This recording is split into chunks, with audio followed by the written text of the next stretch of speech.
Assalamualaikum warahmatullahi wabarakatuh. Sampurasun. Kumaha kabarna hidup sadayana, mudah-mudahan sehat walafiat. Ayeuna orang belajar bahasa Sunda.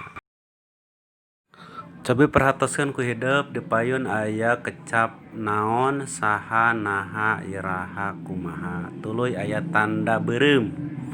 Tah eta teh leres pisan kecap pananya atau tanda tanya. Ayeuna urang belajar ngeunaan kecap pananya. Naon ari kecap pananya teh?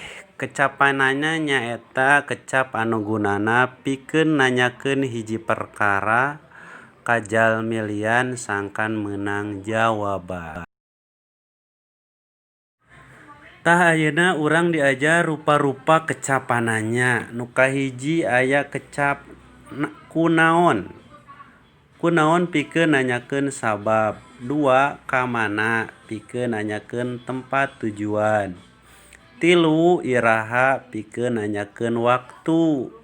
4 naon pikeun nanyakeun barang atawa hal. 5 kumaha pikeun nanyakeun cara. 6 saha pikeun nanyakeun ngaran jalma.